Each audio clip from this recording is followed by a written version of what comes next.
The views expressed in this episode are those of the individual speakers and do not necessarily reflect those of the St. Tammany Parish Library.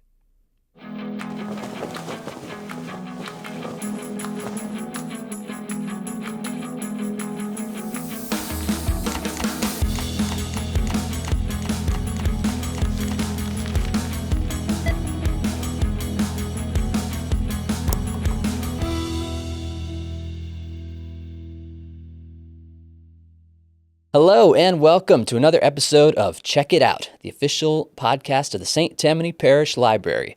I'm James. I'm here with Jackie and Ava. Today we've got another book club episode. We're talking about Absolution by Alice McDermott, and we will have Megan and Erika from our South Slidell Branch on to discuss that. But first, let's talk a little bit about what we have going on at the library. Jackie? All right. So the biggest thing that we have, here it is. So we now have our America 250 card. So let me put this up for the camera. We had a contest earlier in April, and in May, our patrons voted on the top finalist. And this one was chosen out of several wonderful designs.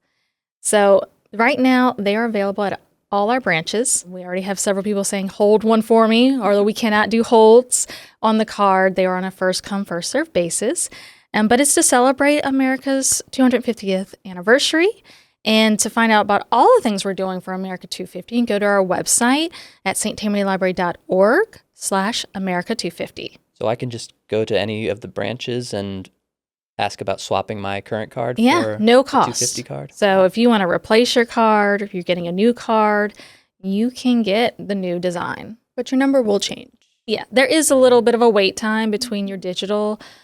So if you checked something out on Libby, and you're like, I want to get the new card, there might be a little bit of a situation. You have to keep using your old barcode number until it gets transitioned, because we have to move it manually from the old card number to the new card number. So we say, please wait 72 hours. Okay. Ava, what do you got for us? Yeah, so I wanted to talk about an event. We have an award-winning author coming on August 3rd. Rosie Crumpton. She'll be discussing her book, Resilience, Vision, and Community, Hurricane Katrina 20 Years Later, at 6 p.m. to 7:30. And Rosie actually served as a Red Cross disaster relief volunteer in the direct aftermath of the hurricane, and returned to the Gulf Coast and is basically just reflecting on the people, places, community that she kind of witnessed in that experience. So if you're interested in hearing and meeting Rosie, you can register at sttamanylibrary.org/events. And if you have any comments or questions about our podcast or things you want to add, just head on over to our website at sttamanylibrary.org/podcast. And now here's me, Erika, and Megan talking about Absolution by Alice McDermott. Stick around and check it out. Welcome to another book club episode of Check It Out. Today, we are discussing Absolution by Alice McDermott. Set in Saigon in 1963, it follows Trisha, a young American newlywed, and her friendship with Charlene, a charismatic woman determined to do good while living in a world shaped by privilege, expectation, and the growing American presence in Vietnam. I'm joined today by Megan and Erika from our South Slidell Branch, where their book club is meeting. When are y'all meeting to discuss July 9th, it? July this 9th. Thursday, yes. So this episode will not be out by then. All right. But we're going to talk about the characters, the book, the role of charity and good intentions. Before we begin, though, our next book club selection will be Several People Are Typing by Calvin Kasulke. Told entirely through workplace Slack messages, the novel follows an employee whose consciousness becomes trapped inside his company's chat system, while everyone assumes that he's just joking or trying to get out of work. And he works at a public relations firm, so we're going to be having Jackie, our head of PR, on that episode to talk about it as well. And lastly, for a quick spoiler warning, we're going to be discussing the entire plot of Absolution today, including the ending. So if you haven't finished it yet, this is your chance to pause, go read it, and come back. So yeah, let's get into it. How'd y'all like the book overall? I I have to say, as somebody who typically reads like a lot of high fantasy, a lot of like really like heavy hitters with a lot of action, like that is my typical read. This one is not like that, but I enjoyed it thoroughly. Same, like yeah. Absolutely. Like it's an excellent novel. Yeah, same. It's not something I probably would have normally picked up on my own, but the writing was beautiful, and it was a really great story overall. That's kind of the beauty of book club, isn't it? Like that you get the chance to pick up something that you might not have gotten, Yeah, that you would have absolutely. chosen to read yourself. But yeah, no, this one, I really enjoyed the voice of this. So at base with this novel, you have your main character, Patricia, but she is telling the story and you almost feel like it's happening, but it is her older self telling Right. the story to Rainey, I believe is the character's Rainey, name. yes. Rainey is the daughter of our other main character, if you will, Charlene. But she's telling the story of like, oh, when you were a child, this is what was happening when we were in Vietnam. And there's an interesting light to that because she's telling the story of when she was very innocent, freshly married, and coming to Saigon on a real adventure as she thought it was going to be. Right. And now with the knowledge she has now, she's very much looking back and going, oh, how innocent I was. And that is really just kind of a fascinating part of it, is having that innocence, but she's telling it with so much of her older knowledge. Yeah. Yeah. Yeah, I liked how that kind of unraveled, like how you figured out Who was who the we you? were. Because it kept Yes. saying you. Yes. It's like, yes. you're probably wondering, blah, blah, blah. It's like, wait, who are you talking to? And then they reveal that it's Rainey, but then it's like, why is she telling important? this to Rainey? And you don't find out till Much pretty later. far into it that Rainey wrote Patricia asking her kind of just some basic questions, and then she responded with a whole memoir. But it's great. Alice McDermott actually talks about that in an interview, how this is, you have a suspension of disbelief because this is very much told as if it's a letter that she is sending, but nobody would read a letter this long. That is She just gets a book in her mailbox. Yes. Like, how much did postage cost? Indeed. Did it hook you right away, or did it take a little while? I don't know. I normally just jump into books, and I just trust that it's gonna, get me. And it kind of here's going with the flow at first, Yeah. and then getting really interested in like the you. Who is you? Who are you speaking to? Why? Why is she speaking to Yeah. her at all? I feel like I'm unique in this because I just recently became an aunt, and I've been hanging around my nephew and babysitting him very often. So in the very first chapter, she actually gets puked on by Charlene's youngest baby and has to run away and get changed. And that is what hooked me because I very recently had been projectile vomited on by a baby. And I was like, I relate to this character deeply. I need to see how this goes. So I would say because of that in particular, it definitely hooked me. It doesn't exactly start out as a big puncher. Like it's not, like I said, this isn't heavy action. The point of this story is that we are seeing Vietnam through the women's eyes, which is something we don't really get to see in a lot of novels and a lot of like tellings of the Vietnam War. We're always seeing from the men's perspective. And I find this fascinating because no, it isn't all of the crazy war and battle that you would think if you were reading a book about the Vietnam War in that way. That's not the point of this. Yeah, there's very little about the actual war itself, even to the point where like when they're visiting those kids who are burned, they don't even know whether that's from the war or like home accidents or something. Right. Yeah, I remember that description. Another thing about this novel was there were a lot of photographs that I ended up going to look up because they were actually the ones that she's talking about are actual photographs that you can just go and Google. That's incredible. Yeah, so there was the Napalm Girl, and you can see like her story now. Like she seemed very happy, at least online. I didn't read a whole lot into it, but it was interesting to see that, like go back and look up that picture from reading this book, and then see that they still have her story. And the monk, right? Yes, him too. Yeah. Yes. Horrifying. But there was also like a separation from the war in the book. It doesn't really seem as much like about the war, I guess. But you would get these little instances, like it seems like normal life almost happening for the wives at least. And then she's describing like the barbed wire around their house. It's like, it's not what it seems. I think that's a lot to do because the men didn't talk to the women about everything that was going on. There was very much that her character was kind of in the dark. And I think that definitely becomes really important towards the end of the novel, but we haven't gotten that far yet. But yeah, so we are as in the dark as these women are about everything that's going on. So yeah, we have the knowledge looking back to know that things were happening and ramping up to a point of it being very dangerous for them. But Patricia has no idea, no idea that that's what's going on. And she often talks about that innocence of, I think there's one line later in the book where she tries to go to the beach. And Wally, I think, is the one that talks her away from that about how dangerous it is. And she goes, here I am picnicking like in a minefield. Like, I just have no clue what's going on. Now, obviously, we have to talk about Charlene. Oh, Charlene. Yes. I mean, she was basically the main character of the book, even though for being a side character, she gives very much main character energy. Yeah. Well, the letter seemed to be mostly in response to her daughter asking for information about her. Right. So it really is a book about her, just not from her point of view. Mm-hmm.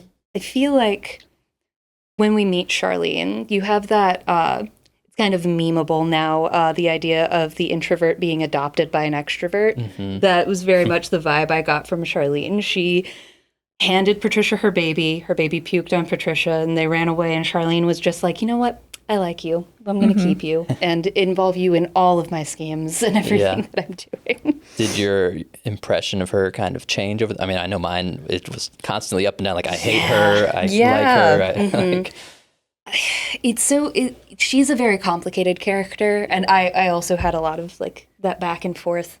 I feel like she is a very strong woman in an age where strong women were not wanted. She seemed to be doing what she could do, but I don't know, right? Now I'm blanking too. Yeah, exactly. It's going back and talking about like the way that she would like rub her fingers to almost keep herself quiet, like always rubbing the thumb to the finger, and like knowing that she couldn't speak the way she wanted to in those moments, or even moments of her just deeply thinking.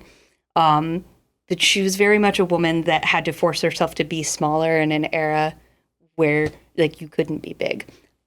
But she also made some very questionable choices, I think. Yeah, absolutely.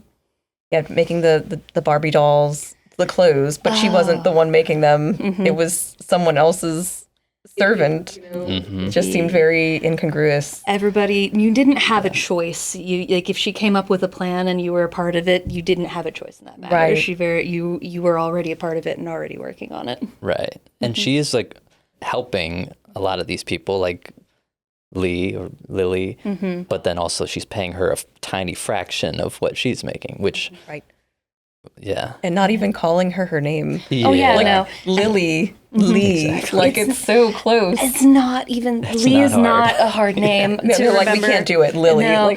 And isn't that just so typical of people coming into different cultures and just being like, oh, I can't say that, so we're going to call you something else. So it's like it's very indicative of that sort of colonialism in that way.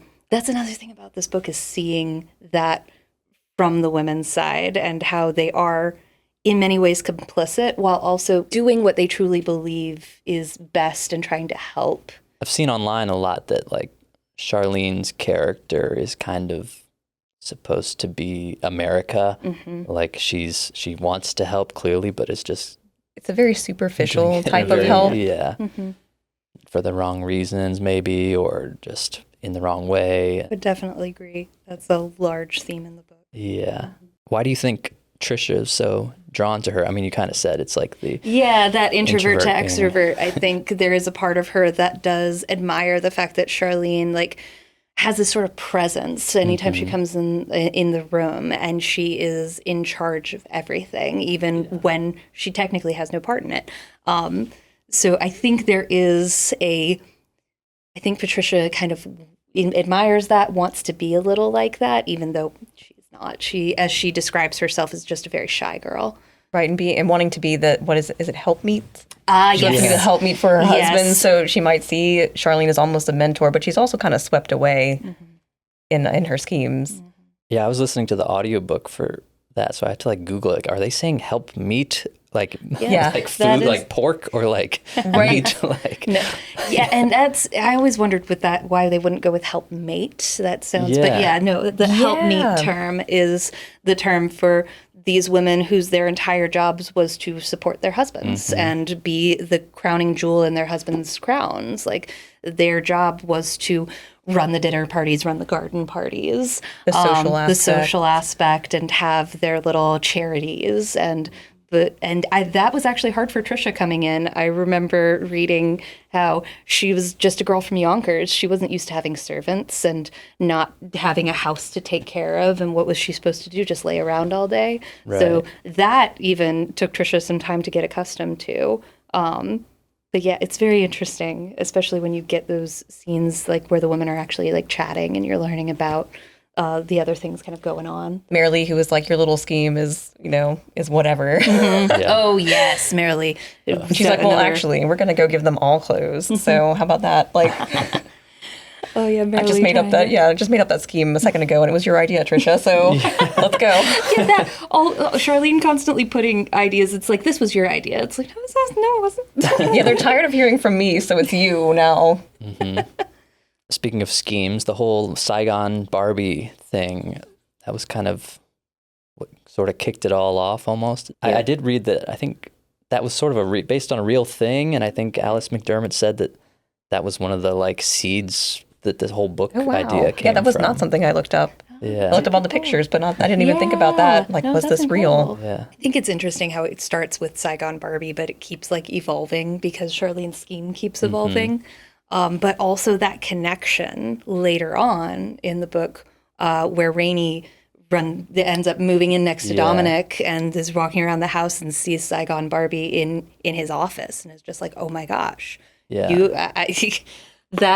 that was my Barbie. Like, the first thing. So that's an interesting how not only it kicks everything off, but it does become an anchor point towards the end as well. Yeah.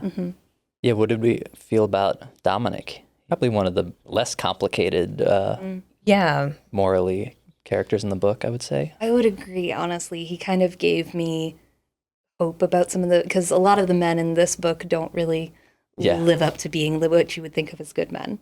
Their breakdowns, you also get to see inside some of these marriages, and you're just like, yes, this was very much a product of the time and of that era, and how difficult it was to be a wife and have no real voice in that situation. But yeah, Dominic is a character that's just like, oh, you give me hope. There is hope for the future. He's one of the only male characters to be emotional in the entire book. Which was a huge thing. Men were not allowed to show emotion. So that was a huge deal. They also mentioned that with Trisha's father, too. After her mother passed, that Trisha's father would have bouts of weepiness because men aren't allowed to just grieve the fact that he lost his wife. So definitely another thing that's very indicative of the time. Like this entire book is like a snapshot of the 60s. That is the point, not just of like Saigon and Vietnam, but this is because you get a lot of pre-Saigon with her Stella. Stella, yeah. Stella, Oh, her right. and Stella, her activist friend. But yet you also get that snapshot of them like fresh from college and them trying to do what they think is good and being basically told, no, you can't. You can kind of relate to her present self and looking back on those memories like, oh, that was a little bit awkward or that was a little bit possibly borderline racist, but you're looking back at these things and like, oh no, like a little bit of a faux pas. How many of us just like lay awake at night and being like, oh, that thing I did in 5th grade still haunts me. Yeah, and I was like, in the 60s, what did I do? Yeah. Yeah. Because she's like in her 80s, right? When she writes the letter. And Rainey's in her 60s. Yeah. Oh, yeah. Her getting to reach out to Trisha and getting all of those stories from her childhood that she probably has very little memory of.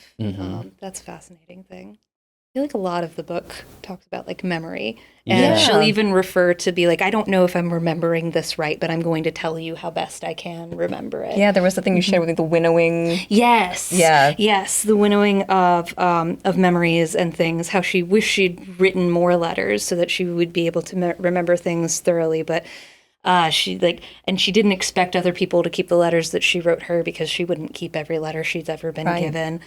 This idea of passing down knowledge and information, because once again, these women aren't asked for their stories typically often. So a lot of like getting their side of the story comes from these letters and these historical pieces where they decided that, oh, this is a part of my day that was actually worth writing down. This was a part that's worth like telling somebody else about.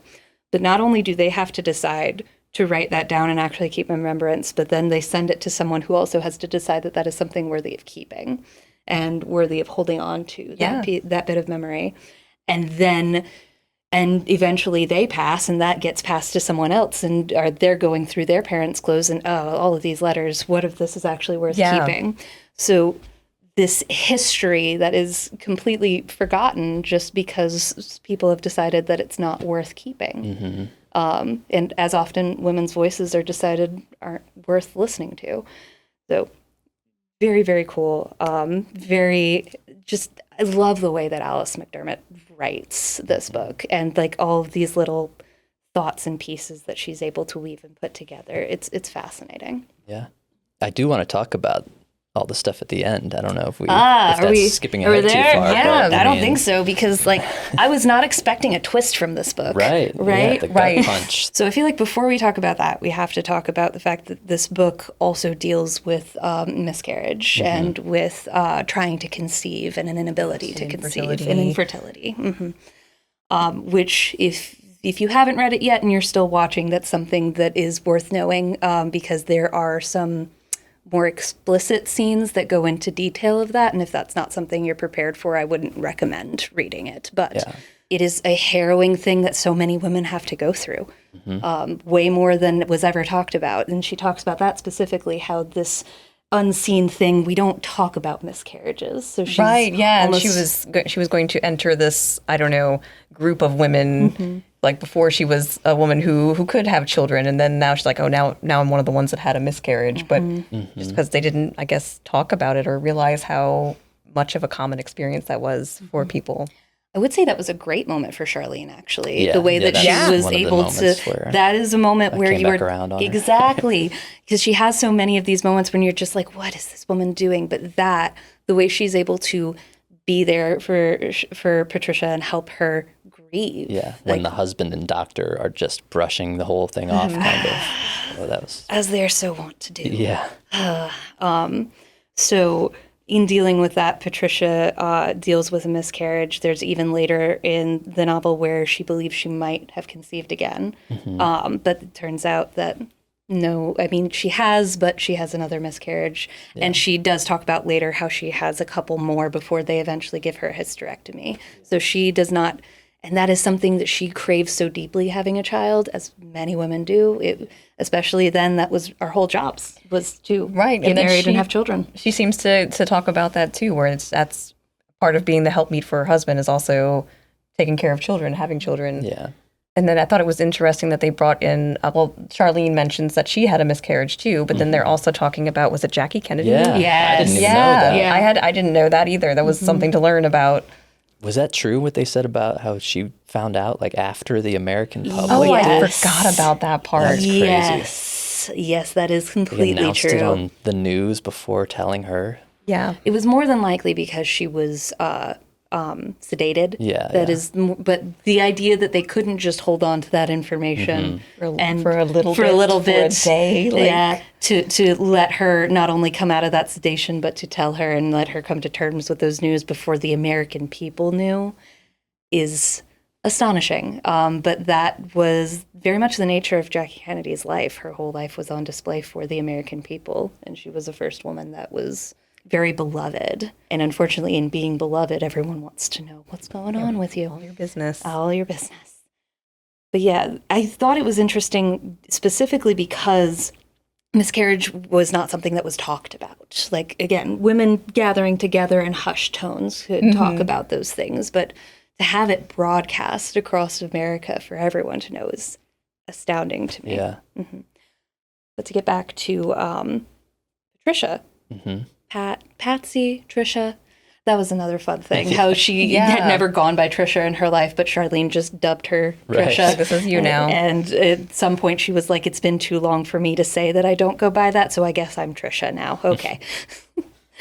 That's a fun aside. But that grieving for her was very difficult, as it is for most women. Yeah. I mean, and that scene in general, I mean, it was about as graphic or brutal as the like stuff about war victims and stuff like that. Exactly. Because women then weren't going to war, but they were dealing with their own battles unseen. So that, her dealing with that miscarriage and her want to be a mother definitely leads into later in the book. I think it's important to say that she kind of tells a story that ends up being a lie. She gives us a sort of happy ending, if you will. Right. Like that she and her husband were able to talk through things, and yes, she had the miscarriage, but they were able to decide together that they were leaving Saigon and get back to life on end. And you find out in the very last chapter that is not what happened. That's not what happened. Yeah. Oh, what did happen? Yeah. So that was, it was very much foreshadowed, but you don't really see it coming, I guess, because she had told, like, this is how we left, and then goodbye, and then it's Rainey takes over for a little bit, and then they come back with a little third, part 3.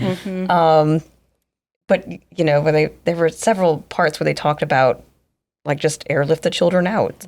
And so you're like, where is this going with that? And then, very surprised that she's like, here's a baby for you for free. Yep, for free. Yeah, no charge. And the way she talks about it when she gets the baby, when she says, like, it's just like Rainey, like you described, having your child, like that moment, so magical and powerful. And it's talking as if she keeps the baby, but we find out that she does not, which also, you know, they throw you off by talking about the pictures.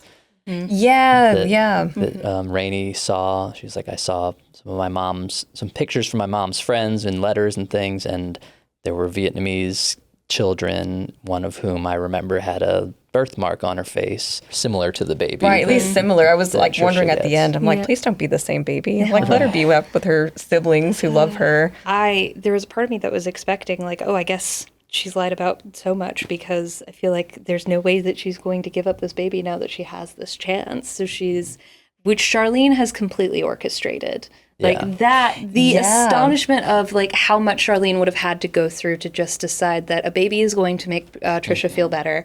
And there's this baby coming. Let's make sure that she's well fed. Let's make sure she's dressed. Let's make sure she's nice and clean, so that when I bring her here and she gets to see the baby for the first time, there's no way she can say no. Yeah, that was wild. They're like, we prepared this baby and didn't ever say anything to you, you know, about this. We've made this decision. Yeah. And the irony in Charlene sort of lecturing Trisha, saying, like, your husband is making all these decisions without asking you, so it's time for you to do it. But like, Charlene's the one making the decision. But it's Charlene's still not Trisha. That was a hard bit to read when Patricia makes that realization and is just kind of sitting in the anger for a little bit. Oh my goodness, because she's setting up for this perfect picture moment for her husband to come home, so that there's no way he can say no, because at the end of the day, Peter, her husband, could still ruin all of this by saying no. Right.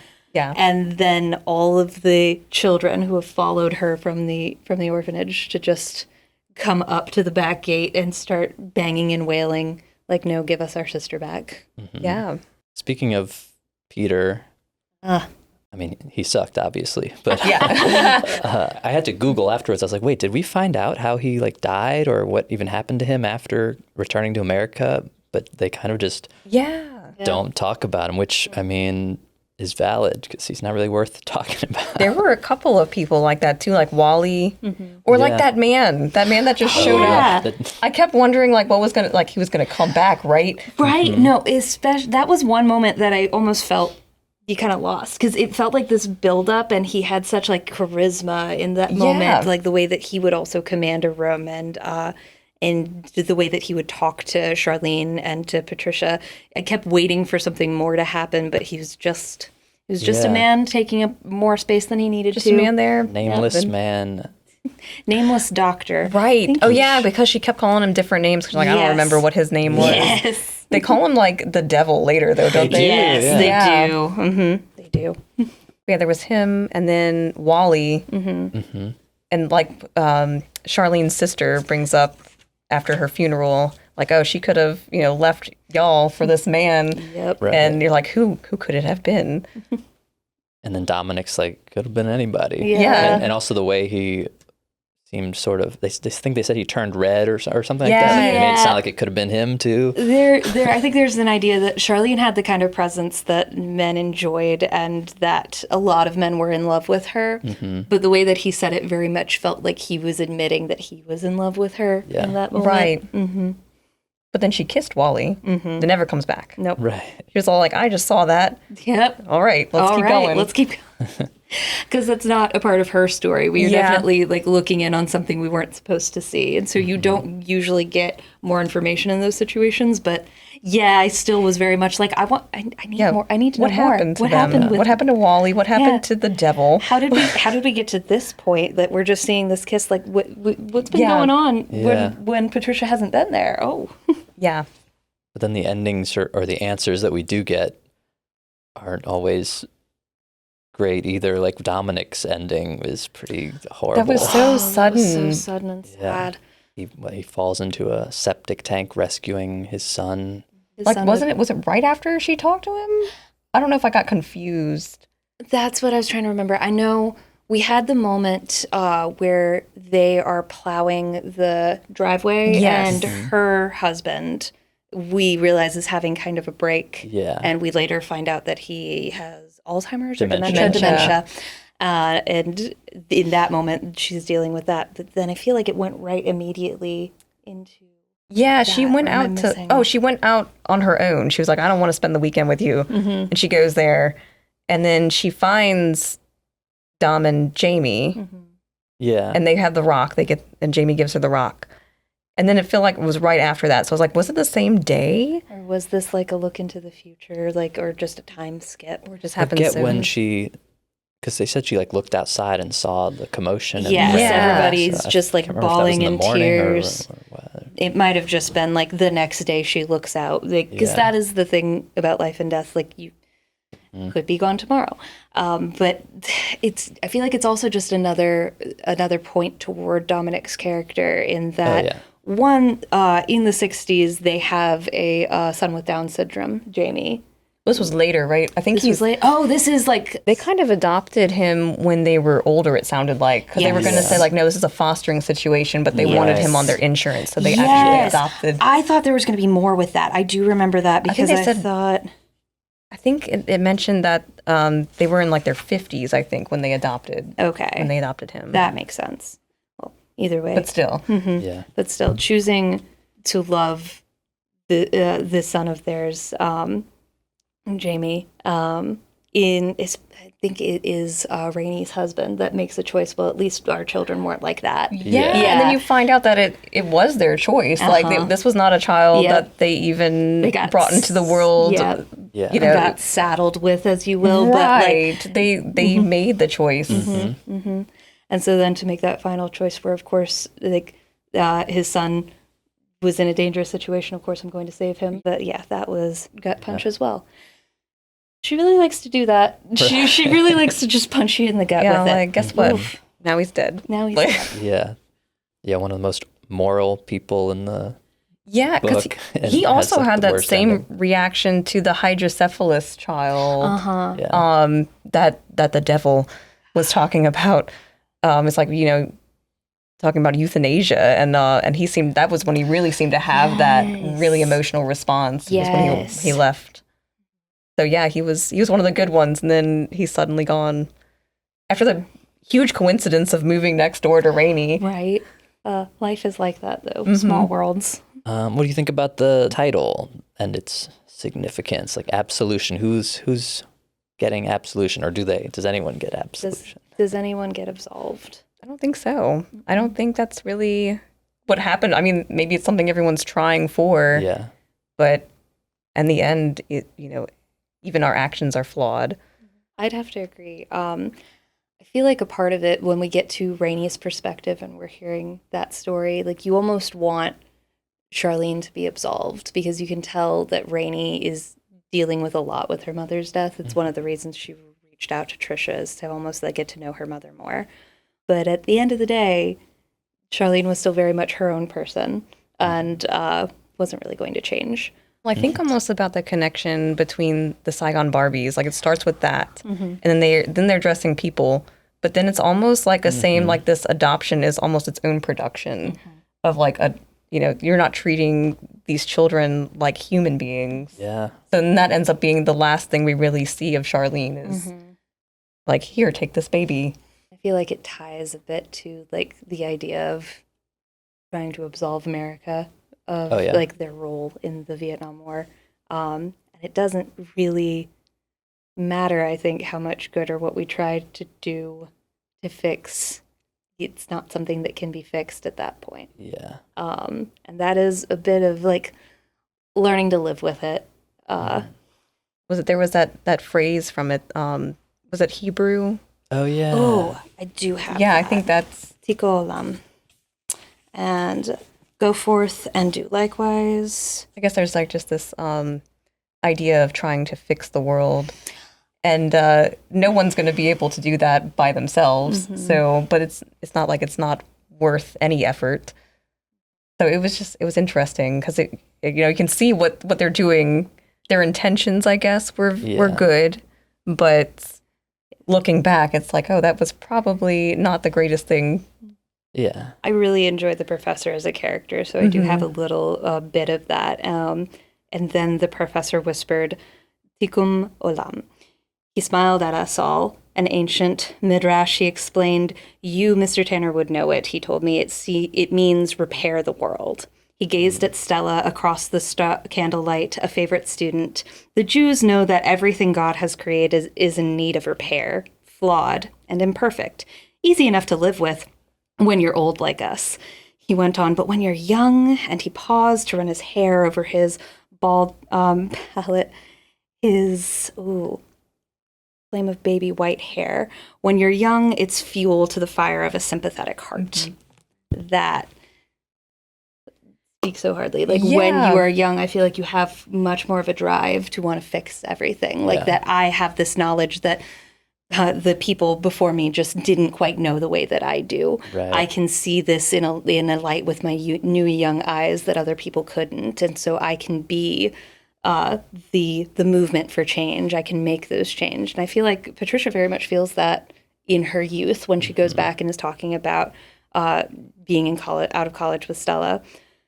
But I think as now in present, the person she is telling the story, she has reached that point of old age and being like, yeah, no, I see what the professor says more of how you're willing to sit with it and deal with it more because you're old. Right. And I feel like a lot of the characters could have stood to work on fixing themselves before they started meddling in other people's business. Yeah. I think that Charlene was definitely it's not where it's a symbol or a person is kind of like embodying something, but that savior idea. And I feel like that's what McDermott was really trying to like show, like this is what the superior, this is what it would be like or what it is like. We could talk about Rainey more, honestly. I feel like we have focused a lot on Trisha, but there is this idea of not knowing your parents or thinking you know who your parents are. Right. But the older you get, the more you see them as real, genuine people. What about the bat scene?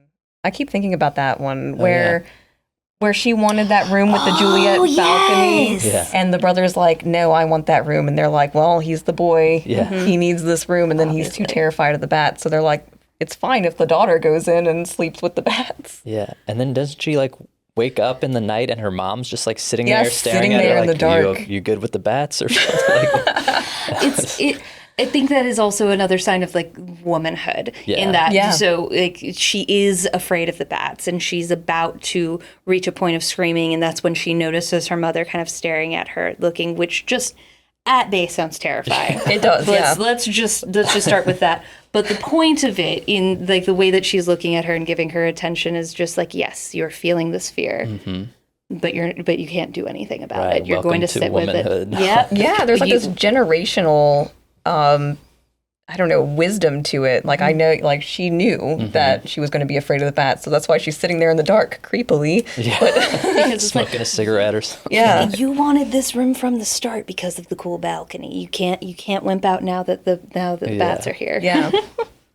And I definitely feel like Rainey has a very complicated relationship with her mother. Very much her mother had, and like many things with Charlene has a plan, and everybody else is just expected to kind of fall in line to it. I'm proud of the moments that Rainey is like, no, I'm not going to. Like, you're proud of Rainey in those moments for having that strength and for making those changes. Yeah. Do you remember I remember she said she like knew about her mom's issues with the pills? Or Yeah, that's there right. was I something she forgot said about she that. didn't know about. Yes. She didn't know about the night terrors. That's what it she was. said. That's- Yeah. yes. She knew about the pills and But she thought the other and- vices. And that was another thing of the time where women were often prescribed extra like sedatives and Yeah. things because that's all like, Deal with the horrors. yeah, to do with that. Right. And it is sort of this funny thing of, oh yeah, she loved her was it sleeping pills? Librium. Librium. Yeah. Librium. But the fact that none of her children knew about her night terrors, so allowing them to make fun of her for that without knowing the actual reason that she was prescribed them. Also felt like for Charlene, it was almost showing a bit of weakness, and they didn't need to know about that weakness in her. Trisha got to know, though. Yeah. And then there was an interesting thing. Didn't Charlene say she came to like the night terror, or like she didn't want to lose them? I feel like she had more of like sleep paralysis. Like we Yeah. call it night terrors now, but she would talk about how she couldn't move her body and she was just in this absolute darkness. But her pulse was racing. Yeah. But it was a way of her knowing that she was alive as well. So it was, I'm afraid of when they go because will I go with them? Any other notable moments or favorite parts that you had? Least favorite parts? What about the car? Feifel? Oh yeah. Stella's car. Stella's car? Oh, What did it stand for? It was I don't remember what it stood for, but I do remember because I feel like we've all been that person with like a piece of junk car that's just like, come on, you can do it, just keep going. Yeah. and her throwing all the trash in the back. Oh, Coming to get her, and And her that- dad's like, she knew you were coming, right? That was a good moment. And like talking about like driving down the highway and like the trash is like fluttering in the open breeze and it's like, but this feeling of like freedom that they are so unaccustomed to and are going to lose the second they get married. But for this moment, in like being together and doing this thing, feeling so incredibly free. Yeah, she talked about how they both had boyfriends and didn't even mention them once. Yeah. Which was, very typical of the time, too. If you were talking in a group of women, you were often talking about your husbands. Yeah. She mentions that, too. In a lot of the conversations with the women, she would always fall back on, like, telling the love story of how her and Peter met. Right. And then feeling like, oh, I've just jabbed about my husband for 30 minutes. Please, somebody else talk. Yeah. Yeah. This is his life and work, and I'm just here. Yep. Right. And I know like a little bit about what he does. I'm still not 100% sure what Peter. He's a lawyer. He's a lawyer. Is he? Engineer. Engineer. Okay. That's what it was. Yeah, he wasn't part of the military. No, that's Okay. actually it's actually really funny because I've watched a couple of interviews with Alice, and people will talk about Peter, and every time they do, it's a different career. Oh, wow. That's why, because I got lawyer from a different interview, but you're absolutely Oh, right. that's He's funny. an engineer. But then there was another one that he was like, oh, and he was an oil tycoon, and I was like, no, that was the other husband. That was Oh, Kent, yeah. wasn't it? Because Rainey talks about that, the blood money. Yes, the blood money. But I just find that fascinating because he is very much a side character. So like, it doesn't really matter what he does in that bit. But I just find it funny that the careers kept changing in all of these interviews because he is very much just a side character in this. Yeah. Even though, like you said, all she talks about is him, but to us, he's not interesting. It is sad that they have such a very romantic start to their relationship, and towards, especially in the last chapter, you feel like a lot of that romance kind of die. His opening thing to her was saying like, I knew if I didn't talk to you, I would regret it for the rest of my life or something. And then later they get in a fight and he's like, well, I was right about the regret part or something. Yeah, something like that. It's like, that broke me. Yeah. You know, he said that just to hurt her too. Yeah. Oh, yeah. And that broke me. Oof. Yeah, he sucked. Like, you also see that dynamic a bit with Charlene and Kent too, and the way that I don't know, just the way that they would talk to each other. It never really gave like two people deeply in love in that situation. But I mean, it makes sense then that you see that Charlene had all these other men falling in love with her, and at least had one affair that we know of. Yeah. I'm still questioning about Dominic. I feel like something might have happened there. We just didn't get to see it. And you almost feel like that's what it was hinting toward, because she says, like, you wanted to know about Dominic, and you don't know yet that he's magically Rainey's neighbor in the at the time. So you're like, what does she want to know about Dominic? And it's not even that much to know about him. It's just like, he was the one decent guy. Yep. Yeah. And he was your neighbor. Yep. I definitely thought there was going to be more there. I was a little shocked when it wasn't, because someone did tell me that there was a twist at the end of this, so that's where I was expecting it. And then to get the baby instead at the end, I was like, oh, well, that was completely different than I thought that was going to go. Yeah, I thought Dominic was going to end up like being her dad or something. Something. Yeah, okay. I was like, oh, no, one. Secretly. Oh, and then I when kind of wanted, I don't think it would have made sense with the timing, because she was already like 8 or 9 when they were in Vietnam. True. So in theory, Yeah, wasn't he like 19? So that would have been. yeah. But even the way that she was building up to it, I was expecting more there. So then it felt, I don't know, not like a sideswipe, because when they mentioned the baby firsthand, that's where I thought there was going to be something more there too. So when she gave us the nice, pretty ending, I was like, oh, okay, so yeah, she just decided to keep the baby. Nope. Nope.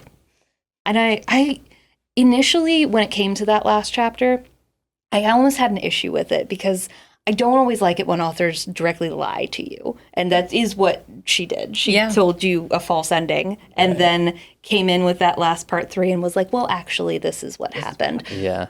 But the more I think about it, the more that is, once again, indicative of the women and of the times, how they would often like have these horrible things happen, and you just lie. You, like, nobody needs to know about this thing. Yeah. So that is, I feel like the ending we got is the ending that everybody else got. Like when she comes back home to America and is like, okay, this is the story. Anybody else asking about her life would get that story. But Rainey gets that because, well, I need to tell you about the last time I ever spoke to your mother and why we are not friends. Right. Or weren't friends anymore in the end. And I can't really blame Patricia for not wanting to be friends with Charlene after that. Nope. There's a lot we still haven't talked about, I feel like. Well, we can talk about how she talks about, like, the impulse to turn away. She brings it up a lot, like, this wanting to help in situations that we can't even fully fathom, like, the depth of them, but wanting to be able to help in whatever small way, and not wanting to be the one that turns away, that turns their face and just acknowledges that it exists, but I don't want to look at that. Yeah, this problem is a little too big for, candy and cigarettes and Barbies. And Barbies. I think it's interesting because I feel like at the beginning, Patricia really wants to be the person that doesn't look away, that I'm not going to be, but towards the end, I feel like she almost feels it's better and she wishes that she had just looked away. Yeah. Or maybe if she looked away, she wouldn't have given that baby back. So there's part of the absolution. There you go. True. Do you feel like she's generally like proud of the stuff they did? I mean, I feel like in the way that she talks about it, I wouldn't say proud. Yeah. With the knowledge that she has now as an older woman, I think she does recognize, I want to say, the fruitlessness of it, but... Well, I think it's interesting, too, that she's not looking away from what it really was that they did. Very, superficial, very not really seeing the whole problem. She's not sugarcoating that for Rainey, like, oh, we did all these great things in Vietnam. She's like, no, we were, making these doll clothes and having the Vietnamese women servants making the clothes. Yep.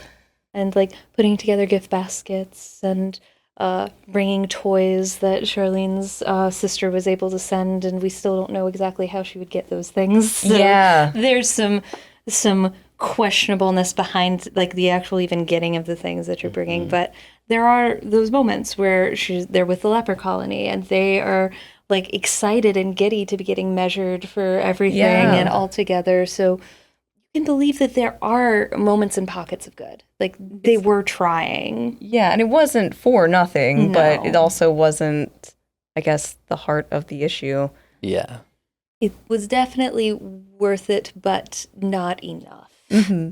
And it's tricky when it's all coming from such a place of privilege. And Yeah. which, I mean, it Exactly. seems like even then she knew that, like even her younger self Yeah, recognized like how much better she had. And that's why she felt obligated to help. But like you say, like, what can you really do? especially a woman at the time too. The way that they kind of didn't have as much agency. I feel like the book kept kind of bringing that up to like, remember, Oh, yeah. they're doing these things, but they're the women, you know?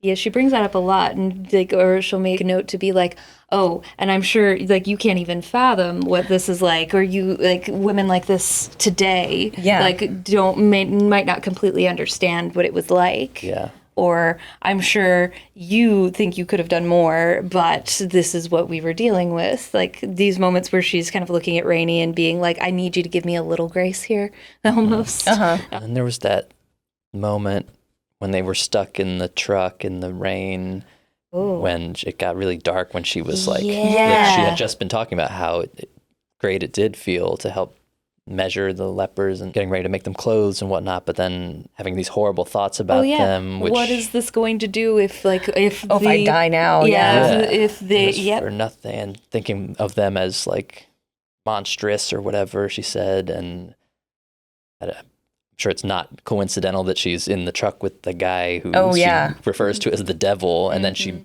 is like attracted to him abruptly and like gets up as if she's about to make a move on him. Oh or wow, I something. forgot about that. That was wild. I was like, what are you doing, girl?